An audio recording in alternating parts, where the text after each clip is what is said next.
Gue mau spill gimana caranya biar jualan kalian di TikTok itu selalu untung. Ini kan pasti klise ya. Tapi gini, gue pernah ngalamin sih. Maksudnya kalau kalian yang jualan, pasti pernah tuh ngalamin ngerasa bikin produk lo udah bagus, terus gitu ketika lo iklanin dan ternyata flop. Terus gitu lo berpikir apa yang salah gitu ya. Bener nggak? Nah, ini juga gue pernah ngalamin dan gue sering ngalamin. Bahkan sampai sekarang kadang masih dialamin. Nah, tapi ada satu insight berharga yang gue pelajari dan ternyata sampai sekarang itu bener-bener works banget gitu. Dan itu pun gue tulis juga di sini, di buku ini. Jadi kalau misalnya lu pengen tahu, lu bisa belajar di buku ini tentang gimana cara lu bikin jualan yang laris gitu ya. Nah, tapi gue mau spill juga di video ini. Tapi sebelum kita mulai, buat kalian yang baru nonton, jangan lupa lu buat klik tombol subscribe dan aktifin loncengnya. Semua orang pasti pernah ngalamin kalau lu jualan online, udah bikin produk, lu berharap banyak, ternyata begitu ditungguin sehari, 2 hari, 3 hari, seminggu, sebulan, terus kayak, oh shit, kenapa ya gini banget ya? Apa yang salah gitu loh?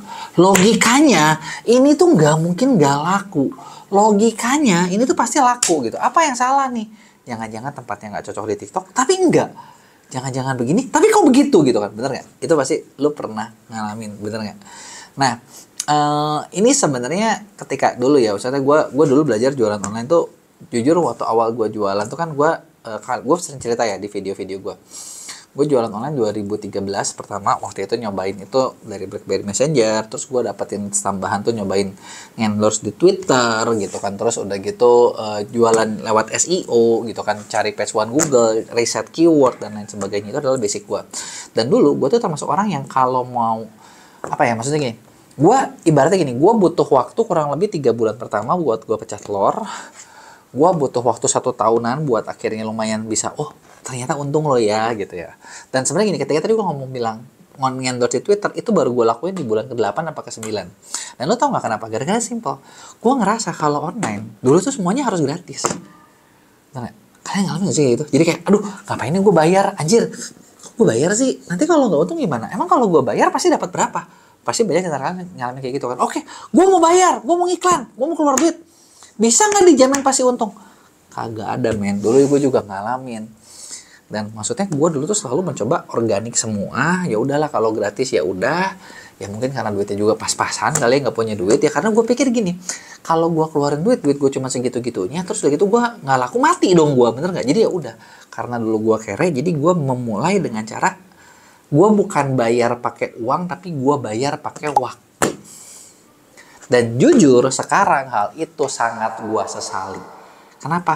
Goblok banget gua mau nungguin berbulan-bulan, mendingan bayar dikit lebih cepat kayaknya juga, lebih cepat senangnya juga gitu kan. Nah, itu gua sekarang.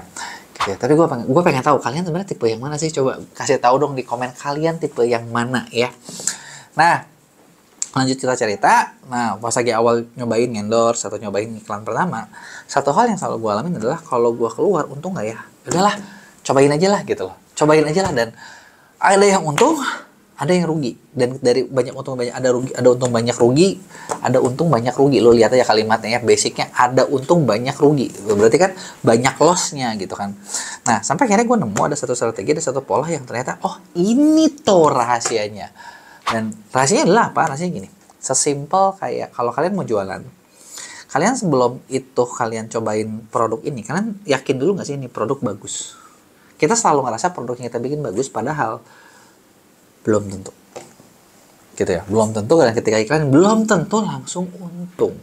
Di situ ada yang namanya awareness building, ada yang namanya consideration phase, baru akhirnya ke conversion. Dan itu keluar duit terus. Kebayang nggak? Duitnya keluar terus, jalan terus, kagak bisa ituin. Bahkan sesimpel gini, beberapa kali dari riset gue, testing gue ya, ketika misalnya gue mengiklankan produk yang sama di Instagram, di Facebook, di Meta, sama di TikTok, itu bahkan sales page-nya perlu beda. Kenapa? Karena ternyata contoh orang TikTok nggak terlalu suka baca.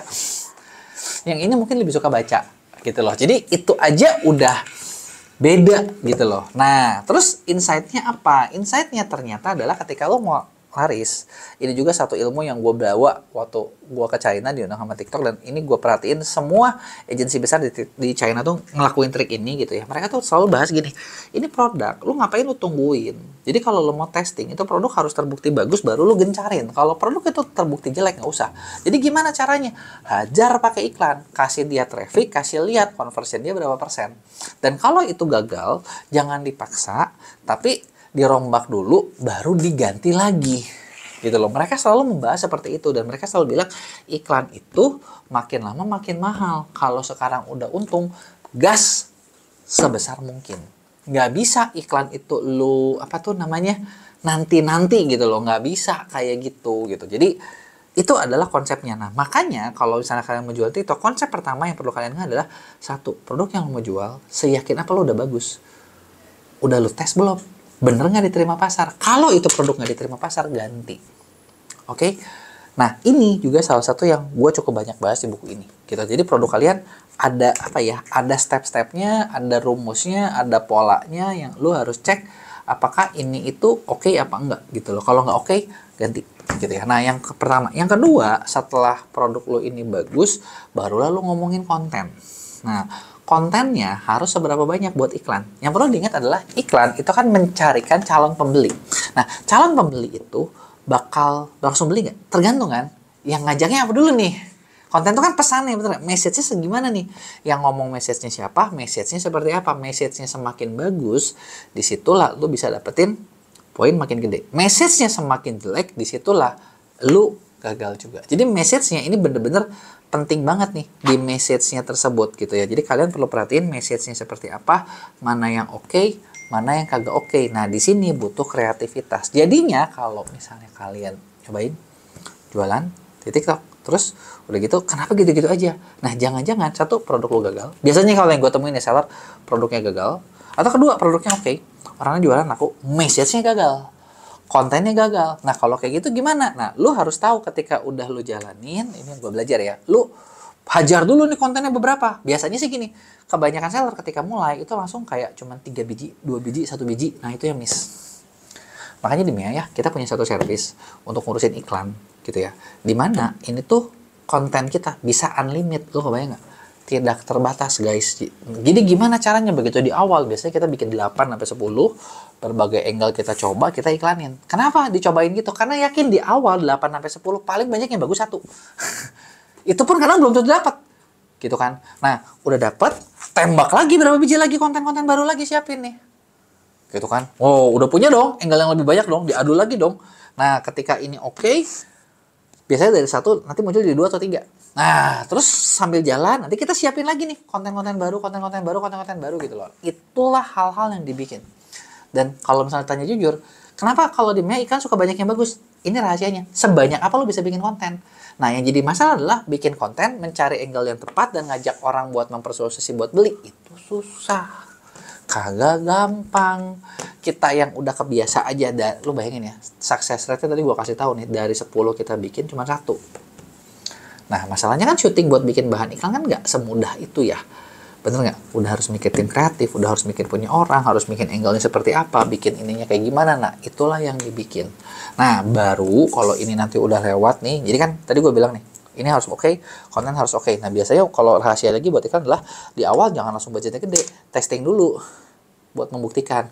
Nah, ketika di testing, kita testing kan, misalnya kita dari 8, 5 konten, 10 konten, targetingnya seperti apa, cocok apa enggak, nanti begitu udah dijalanin, oke, ternyata ada yang bagus, simpen. Ada yang bagus, simpen. Ada yang bagus, simpen, ganti, simpen, ganti, simpen, ganti.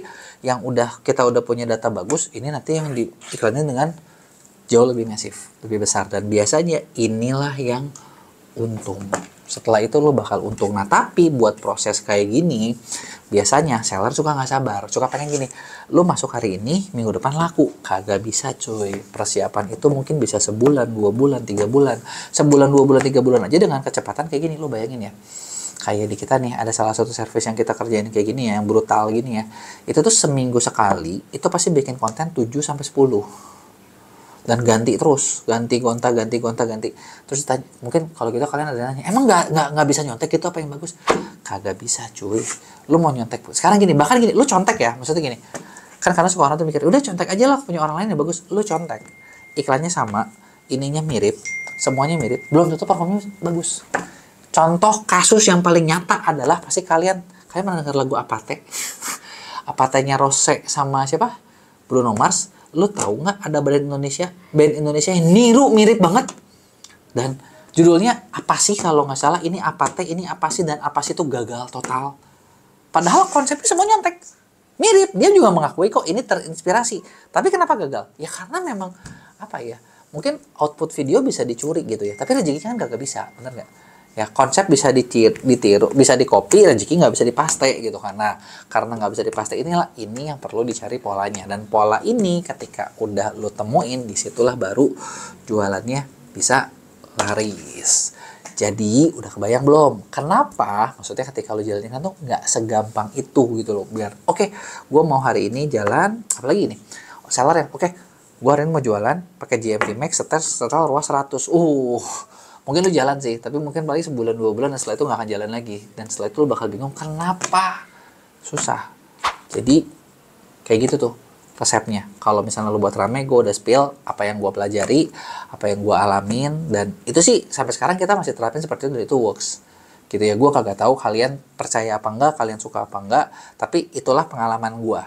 Gitu ya. Nah, kalau lu pengen misalnya gini, oke, lu ngerasa oke, yang gue jelasin masuk akal dan lu mau kerja sama-sama kita. Nah, kita kebenaran nih Mea, kita ada service buat jasa iklan tadi yang spesifik seperti tadi. Ada yang namanya jasa iklan performance. Jadi bener-bener dicari buat nyari hasil terbaik buat kalian. Tapi fair ngomong, gak mungkin begitu masuk langsung gacor. Jadi ada step-stepnya, lu harus benahin dulu toko-tokonya, nggak bisa langsung besar. Gitu. Kalau kalian cuma main belajar caranya, nah gue juga kerja sama konsultan bikin ada yang namanya pendampingan ordal.